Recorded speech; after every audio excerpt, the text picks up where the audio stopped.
First off, I want to start off this interview by saying that you've been a part of some iconic 80s films like The Thing, They Live, and Platoon, just to name a few. Movies from that decade had a certain magic to them, and those ones especially are still talked about today. What do you think it was about that time that made films feel that way, and why don't we really see movies like that anymore? Well, I don't necessarily know why we don't see movies like that anymore. Except, some of it is generational. You know, the attention span is different than it used to be, and um, there. This, I can talk about the thing, and to say there were things about the thing uh, and and they live that were they had a kind of authenticity.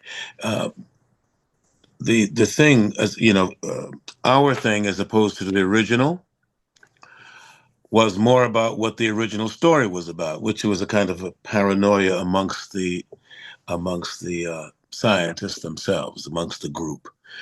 Um, it wasn't such a the '50s movie was more of a propaganda film, and so. Uh, if I can say anything about some of those films of the '80s, it was about what's happening now with a different kind of authenticity than had previously been displayed. You know, we wanted to get to a kind of reality as opposed to uh, an escapism kind of aspect. So, I mean, and with They Live, I mean, when I spoke at John Carpenter's star ceremony, I said it was almost prophetic because it's more true now than it ever was. And you can, if you go back and look at that film, it has a kind of, oh, this is kind of now feeling, you know. So uh, that speaks to John Carpenter and and his kind of um, you know prophetic tendency.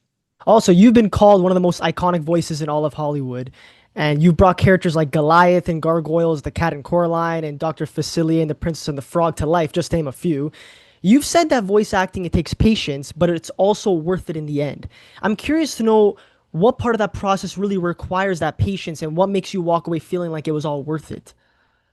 The mostly, I mean, okay, you see the end result, but when asked about is voice acting any different than live action, I play the character the same way I would if I were playing him, on stage or playing him in a movie. You find the reality of the moment and you go for that.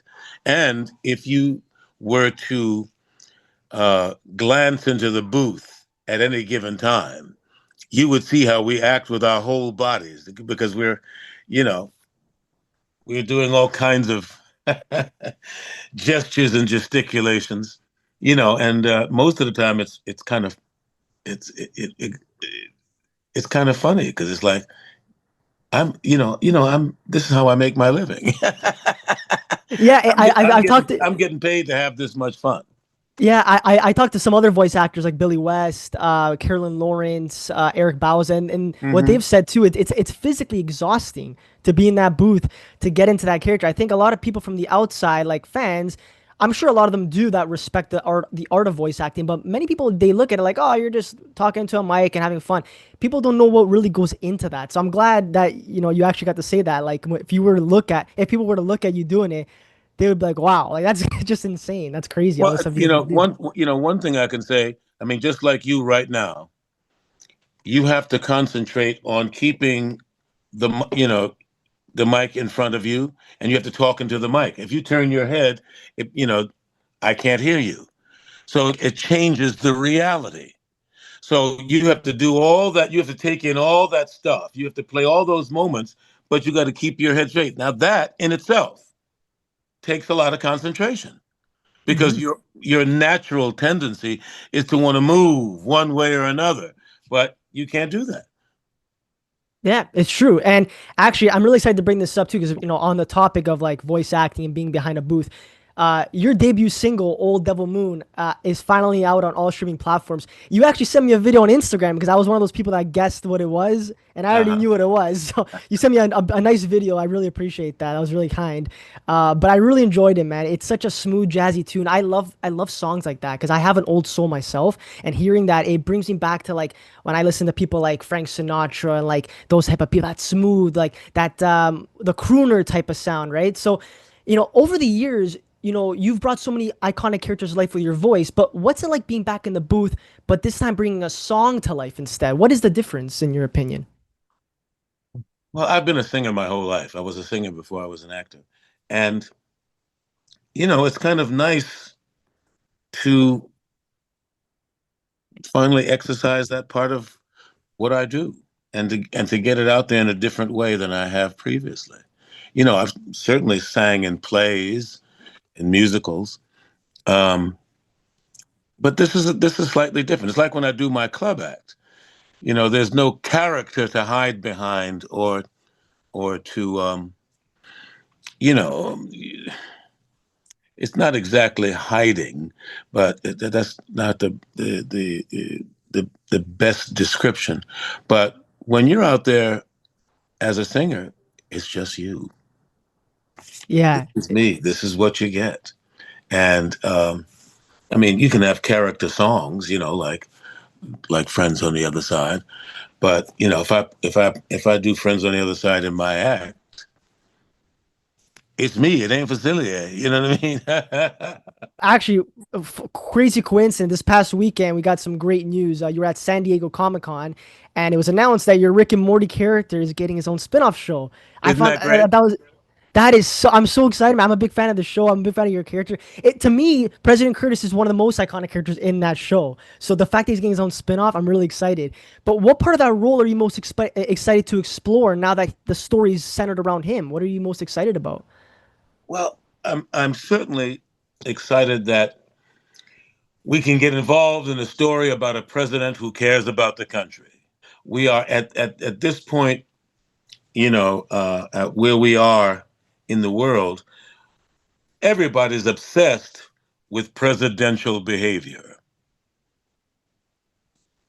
At least now we can get into a president who gets into all kinds of adventures and explores territory, terrestrial and extraterrestrial, whatever. But we don't, I mean, the world centers around things that could happen in right here in the Oval Office. Just not the way you see business as usual today. Well, I'm really looking forward to it, man. Honest, I'm really excited, and I love how like whenever because I follow you on Instagram, I love how every time I go on your Instagram, there's always something you're doing. You're always keeping busy. You're always like you're pursuing your craft, and like another cool project I'm looking forward to seeing you in is the Lowdown with Ethan Hawke this September. I'm Oh really yeah. excited for that. Yeah, and you've already played so many emotionally heavy roles in the past, but what felt different about this one, either in the writing or how you felt to play the character? Like, what was different in your opinion? I have always wanted to play a TV detective. Now, and here is my opportunity. You know, he's um he's not exactly Columbo. He's not, but he's um he's a guy who really wants to be a writer, secretly in his heart. And he winds up, following rich white folks for a living. And sort of unraveling, the knots they put themselves in. Um, but he also, he has a kind of integrity that bonds him to Ethan's character. I'm And really excited. Yeah. yeah, and that's really because you know he professes himself to be a truth historian. and Okay, interesting. that's kind. I mean, it's kind of great because he just goes after, doing the right thing. So he has a kind of integrity that is attractive to my character.